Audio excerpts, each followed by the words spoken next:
the camera on his laptop, paste a sticker, because you don't know, who has hacked into that and can see. Like you're sitting now, you have a camera? Yes. Covered or open? The government knows what you're doing. So, surveillance has become like, there's a difference in the sense that if in the West or in democratic countries that happens, then people start, raising hue and cry, they start fighting, protesting, the government says, okay, we will not do it, and then they do it again. This side of the world, where you have totalitarianism, the government does it and says that we will do it, what can you do? That's the difference. In today's world, surveillance is both sides. It's always there. So communist regimes are basically about the economics of it. It cannot run without authoritarianism. Now, another form is dictatorship. It's not about the party in this case, it's about the one person. One person comes to power through a political, let's say election, then doesn't leave power, stays there. Okay? For many years, unless America thinks that they have found oil there or uranium or something, and then they install a revolution. Okay? Now you may not agree with me, but that's how it works. Okay? So whenever a revolution is required, America just arms the rebellions, or some party would do that. It's not only America. Right now only America is doing because only they have money. But like Russia, earlier they would do that. When there was Cold War going on, they would just meddle in different countries, and then start a war there, like a Vietnam War. The Americans were supposedly fighting the Russians, but there were no Russians, they were Vietnamese. So this kind of wars, they go on all the time, and to uproot dictatorship and find somebody else who can, again, toe the line. That is, listen to the powers that are there in the world. Now, for example, people in North America or any Western countries did not have any problem with Gaddafi. You know Gaddafi? Okay, he's from which country? Egypt. Libya. No problem at all with him for a very long time. He ruled for a very long time. Suddenly they found that there was a problem, and then they removed him from power. Same thing with Saddam Hussein.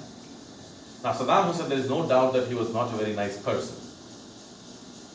But, I don't know if you know that, but that time the US regime, they lied to the Security Council, they lied to United Nations that they have found WMD. Okay?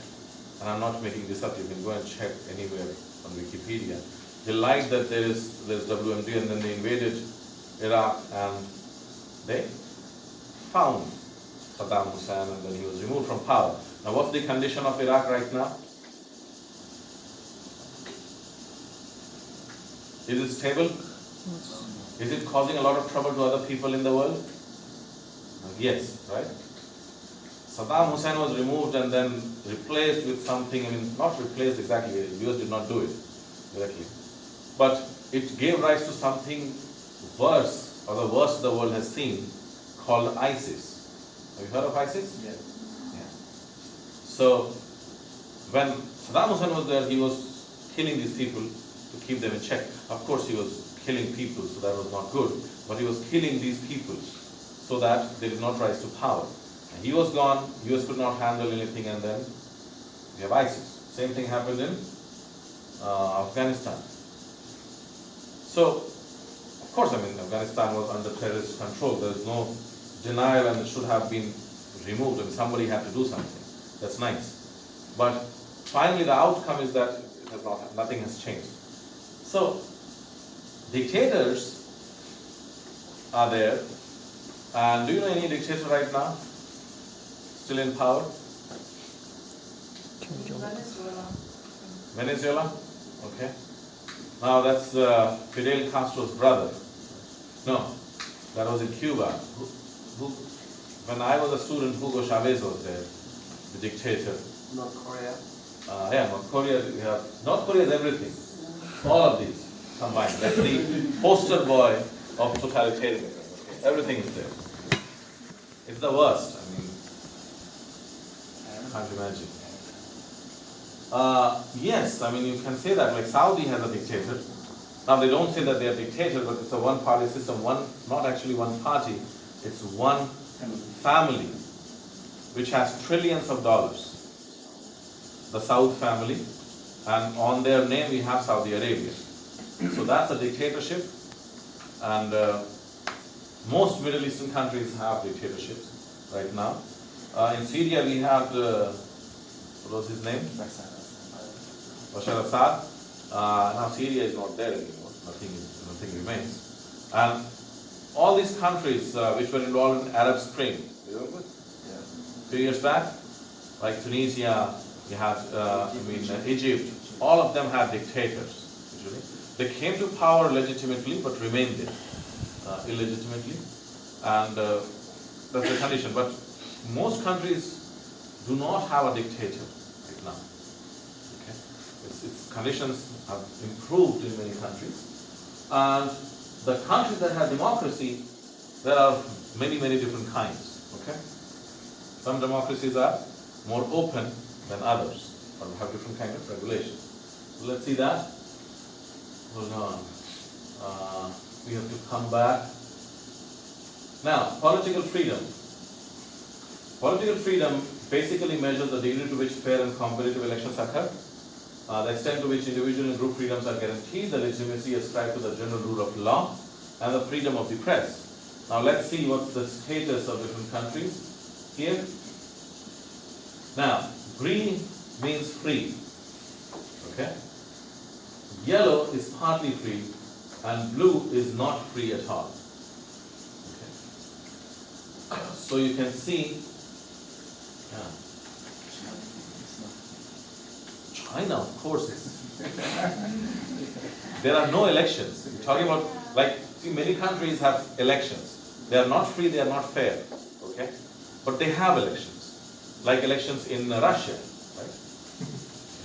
See, not free. Or elections in Turkey, Egypt. They're not fair, they're not free. Or Iran, for that matter. But they have elections at least. No, China doesn't have elections. Okay. Same with all these Middle Eastern countries, a lot of countries in the African continent. Now, India is in green. I disagree to some extent. You are free to write anything, but there's no guarantee if you will be alive after that. Because law is there to protect. Law is there, of course. I mean, you're free to write anything about anybody, but you may be killed. It has been happening for a long. It doesn't matter in which political party is there. That happens. Okay. There's a limitation to that. So this is the basic idea of what countries have freedom, and that does not stop companies from doing business in this region. Right? Of course, it's the biggest market in the world, China. So you have to do it, but you just have to understand how to do it. Okay? Any questions so far, or any comments? Yes. I was wondering about the Brexit. Yeah. Brexit. Yeah, because in the beginning, England went to join to the EU, and after that they want to leave. Yes. And then, but for the opinion, what the kind of the result going on for the opinion? Yeah, I was wondering like this. Okay. I just want to answer from you.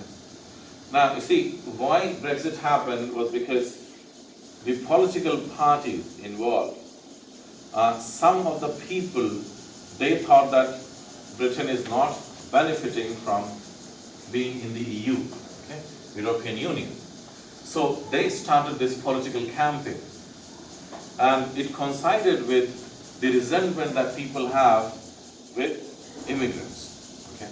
Now, and there are a lot of misunderstandings. For example, like if you're in the EU, you can go to any country and get work there among the EU nations. So they wanted, not immigrant doesn't mean brown people or black people, they wanted everybody out, okay, including other Europeans. So this sentiment was growing because of poor economic performance of the government, and anyway UK has not been developing at a very nice rate.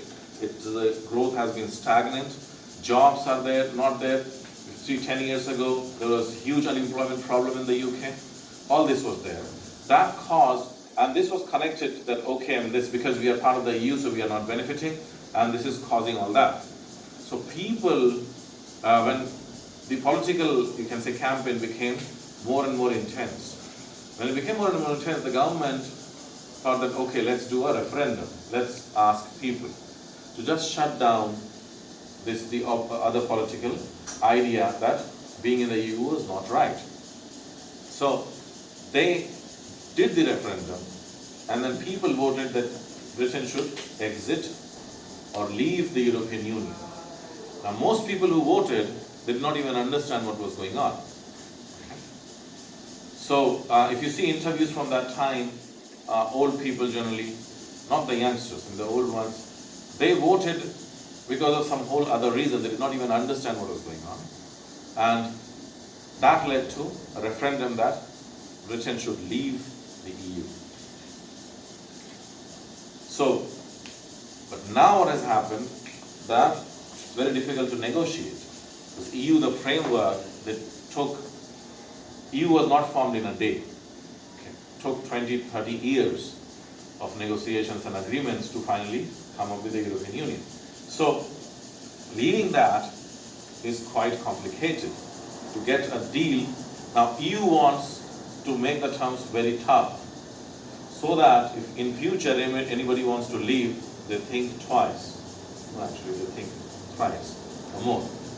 Because that time, when Brexit was happening or when it was being propagated, that time even many countries wanted to leave, or people were starting to protest in many countries. Like in France, they wanted to leave the EU. Okay. Many other countries were like that. But seeing what is happening, everybody is like, okay, no need. So, because of that sentiment, now people say that if there is another referendum, then Britain won't leave EU, because people now understand the repercussions that we have. Now, politicians are saying that you are spending a lot of money contributing to the EU, and you are not getting back and all that, but that's all lie, because if you are in that kind of a union, the benefits are very high. Okay? Of course there are costs, but there are benefits as well of free trade that you get. Now negotiating with each country now is very difficult.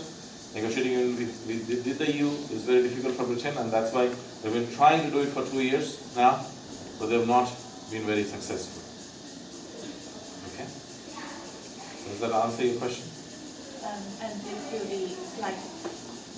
do you think that England could leave EU, or it depends on? See, the problem is that there is a deadline. I don't know if that deadline has passed or not, but EU has a deadline. I think it was 2 years. Right? But within that, you have to leave and finalize everything. Is it possible to leave? It is possible to leave, but the costs are very high for Britain, because they cannot negotiate. EU as a bloc is very powerful. It's very difficult to negotiate with. Okay. Britain is not benefiting in any way from this Brexit and what they did. Okay. Any more questions? Okay, then let's take a break. We'll continue with the time.